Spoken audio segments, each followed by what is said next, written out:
Good evening students. आप सब कैसे हैं? आशा अच्छे होंगे। चलिए हम आपका फिर एक बार अपने ऑनलाइन प्लेटफॉर्म प्रयाग एकेडमी में पुनः स्वागत करते हैं। हम भारतीय संविधान, भारतीय राज्य व्यवस्था पढ़ रहे हैं। उसके अंतर्गत हमने भाग 1 पढ़ लिया है। आज हम भाग 2 पढ़ेंगे। तो भाग 2 के अंतर्गत बहुत छोटा सा है और बहुत जल्दी ख़त्म होना है इसको। भाग 2 के अंतर्गत अनुच्छेद 5 से 11 तक यानी कुल कितने अनुच्छेद आते हैं? ठीक है 7 अनुच्छेद हैं। इसमें नागरिकता संबंधी प्रावधान किए गए हैं। नागरिकता संबंधी प्रावधान मतलब कि भारत का नागरिक कौन होगा, कैसे नागरिकता प्राप्त करेगा, कैसे उसकी नागरिकता समाप्त होगी। चलिए सबसे पहले मैं आपको बता दूं, ये बात हमेशा याद रखिएगा कि भारत में एकल नागरिकता प्राप्त है, यानी हर एक व्यक्ति सिर्फ और सिर्फ भारतीय है और कुछ नहीं। जबकि यानी संघीय जो फेडरल गवर्नमेंट होते हैं उनमें संघात्मक शासन व्यवस्था वाले देशों में दोहरी नागरिकता होती है। जैसे कि अमेरिका, वहाँ पर हर एक नागरिक दोहरी नागरिकता वाला है। पहला तो अमेरिकी नागरिक है, दूसरा वो अपने राज्य का नागरिक है। भारत में भी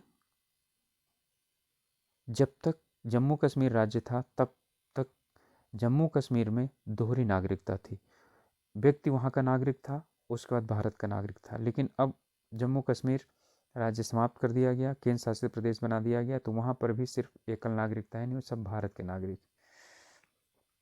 तो अब हम पढ़ते हैं, अनुच्छेद 5 से 11 तक है।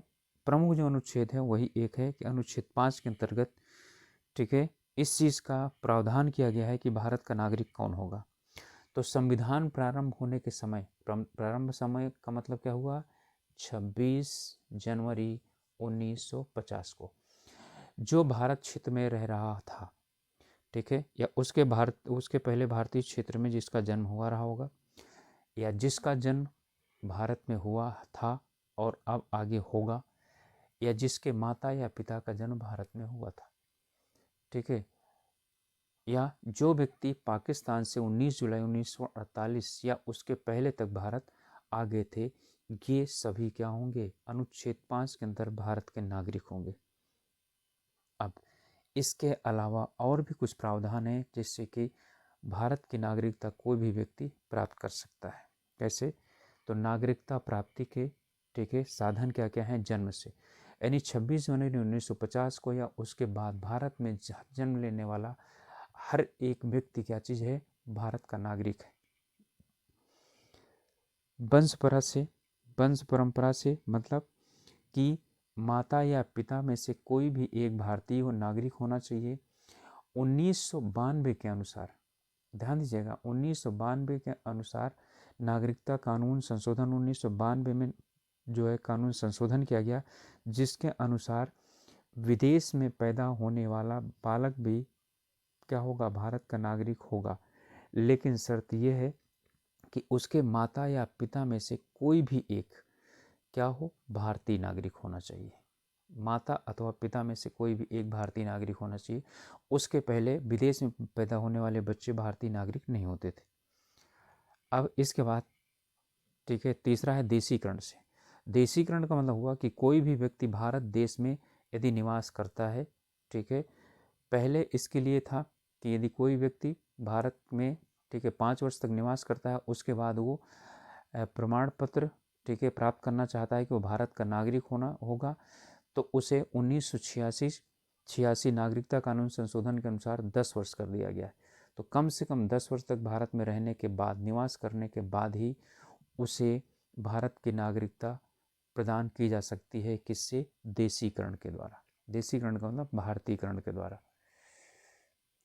इसके बाद पंजीकरण के द्वारा, यानी कि कोई भी व्यक्ति पहले था कि 6 माह तक भारत में रहा हो, लेकिन इसे फिर बाद में क्या कर दिया? 5 वर्ष तक, यानी जो व्यक्ति क्या चीज रहा हो? 5 वर्ष तक रहा हो और उसने पंजीकरण करवाया हो, उसके बाद ठीक है वो यानी कि कहता हो कि मैं भारत का नागरिक होऊंगा, ठीक है, तो क्या हो जाएगा, भारत का नागरिक वो हो सकता है।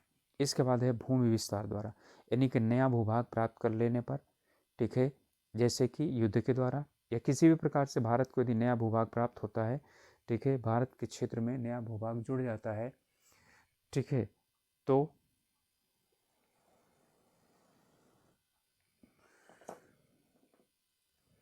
जैसे ही जुड़ेगा, ठीक है, वैसे उसमें रहने वाले जितने भी नागरिक हैं वो भारतीय नागरिक हो जाएंगे। समझ में आ गया होगा। यानी कि भारत किसी पर आक्रमण करता है और वहाँ कब्जा कर लेता है, उसके सभी नागरिक भारत हो जाएंगे। या कोई देश भारत को अपनी ज़मीन प्रदान कर देता है, ठीक है, तो वहाँ पर रहने वाले सभी लोग क्या हो जाएंगे, भारत के निवासी हो जाएंगे। ये तो थे नागरिकता प्राप्त करने के क्या साधन। इसी प्रकार, ठीक है, यानी कि नागरिकता जो है, यानी कि कुछ कड़े वो प्रावधान किए गए हैं। इसी प्रकार नागरिकता का अंत भी होता है, यानी जो भारत का नागरिक हो उसकी नागरिकता का अंत कैसे हो सकता है, जैसे नागरिकता परित्याग से, यानी कि कोई ऐसा जो है भारत में भारतीय सरकार को ये लिखित प्रदान कर दे कि मैं भारत का नागरिक नहीं रहना चाहता, ठीक है, तो क्या हो जाएगा, मैं भारत की नागरिकता छोड़ना चाहता हूँ, तो वो यानी कि उसकी नागरिकता का अंत हो जाएगा।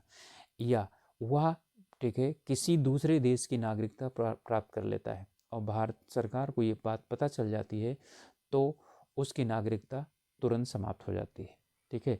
और कुछ ऐसी परिस्थितियां होती हैं जिनमें भारत क्या सरकार द्वारा क्या चीज़ किया जाता है, नागरिकता को छीना जा सकता है, ठीक है, जैसे देश विरोधी उसमें यानी कि कार्यों में लगा रहना या आदि, इसी तरह से कई चीज़ें हैं, ठीक है, तो इससे कारण कुछ ऐसी चीज़ें हैं बहुत ही रेयर केस में नागरिकता छीनी जा सकती है। इसके बाद आता है एक और है कि भारतीय नागरिकता अधिनियम, ठीक है, जो कि भारत में नागरिकता, ठीक है, फ्लेक्सिबल है, भारतीय संविधान फ्लेक्सिबल है, इसलिए भारत में नागरिकता को जो शुरुआत में इसमें संविधान में उल्लेख किया गया था उसमें थोड़ा सा परिवर्तन करने के लिए भारतीय नागरिकता अधिनियम 1955 पारित किया गया। इसमें काफ़ी ज़्यादा, ठीक है, यानी कि इन सभी बातों को प्रस्तुत किया गया, ठीक है, और उसे समय समय पर, ठीक है, आवश्यकता अनुसार उसमें परिवर्तन भी किया गया, तो जिन्हें नागरिकता कानून संशोधन अधिनियम के नाम से जाना जाता है, ठीक है, जैसे 1986 में और 1992 में, ठीक है। कांड ये है कि जब कई आतंकवादी गतिविधियाँ या कई तरह की गतिविधियाँ बढ़ने लगी, तो उसके कारण क्या था, नागरिकता को जो है, नागरिकता के जो मापदंड है उन्हें कड़े किया जाना आवश्यक था, तो 1986 या 1992 में काफ़ी कड़े कर दिए गए, ठीक है।